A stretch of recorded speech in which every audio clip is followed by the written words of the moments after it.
All right, today we're diving into one of the most intense philosophies on the planet, the mindset of David Goggins. This is a guy who literally remade himself from nothing by running directly towards suffering. So how in the world does someone do that? Let's break down the blueprint for building an unbreakable will. And it all kicks off with this brutal, simple truth. This isn't just a motivational poster on a wall. It's the bedrock of his entire world. The idea of absolute, total ownership of your life. No excuses, no saviors. Bottom line, it is all on you. Period. So you might be asking, okay, where do you even start with a transformation that massive? Well, for Goggins, it all begins with what he calls the accountability mirror. And yeah, it's pretty much as painful as it sounds. It's about taking a brutally honest look at who you've really become.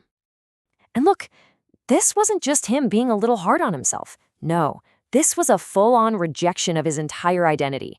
He looked in that mirror and saw a person built on lies, just trying to please everyone else, with nothing real at the core. He knew right then and there that to build someone new, he had to first destroy the person he was. And that's the moment the switch flipped. This wasn't some, I'll start on Monday kind of thing.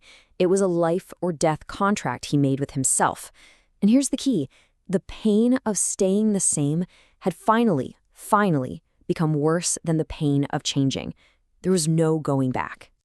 Okay, so you make this huge decision, but a decision is nothing without a plan, right? And Goggins' strategy, well, it wasn't about baby steps or finding balance. Nope, it was about declaring all-out war on his own weakness. His theory is pretty brutal. He basically says a balanced approach will get you balanced, average results. And if you're starting from the bottom, stuck in a deep, dark hole, balance is a luxury you just can't afford. You need total, obsessive, 24/7 focus. And yeah, Goggins doesn't mince words. He's saying that the pursuit of greatness, especially from where he was, requires you to be completely unbalanced, to be all in. Conventional wisdom creates conventional people. To be exceptional, you have to do what other people just aren't willing to do. I know what you're thinking. This sounds insane. Impossible, right? So what's the actual method? Well, this is where it gets really powerful. Goggins developed a system for turning all that suffering, the very stuff we all run from, into his greatest weapon. It's really a 4-stage battle plan. First, you run directly at your fears. Then, you actively go looking for friction and obstacles because that's where all the growth happens. This process forges mental armor, what he calls callousing your mind, and ultimately, it teaches you how to master failure itself. And this point is so critical. Think about it. If you're chasing a massive goal, you are going to fail constantly. So Goggins taught himself not just to accept it, but to get back up from it incredibly fast. He couldn't afford to stay down and feel sorry for himself. The mission was just too important.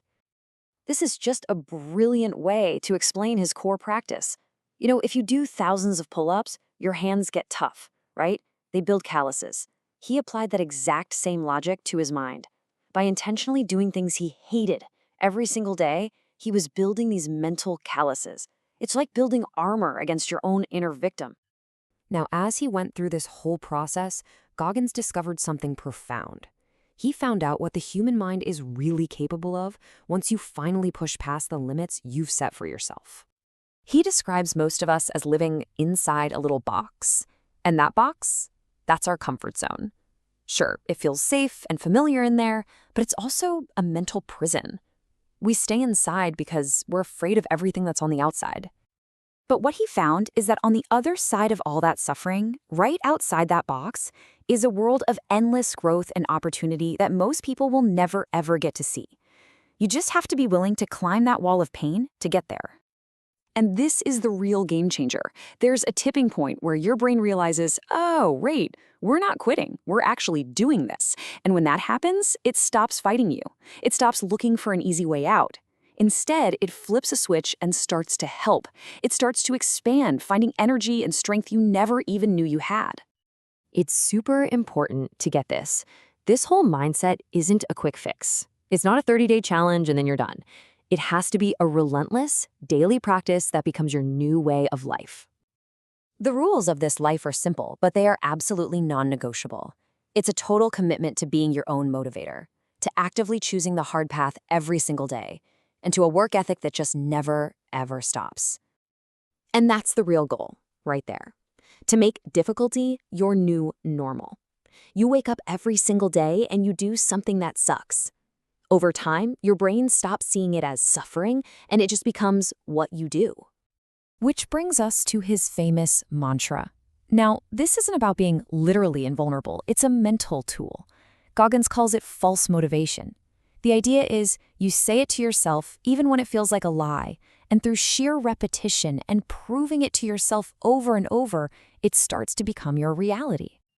In the end, when you boil it all down, the message is that you are the only one who can save you. But before you can even begin that journey, you have to know why you're fighting. You have to know what you stand for. So, the question he leaves us with is this: what's your mission statement?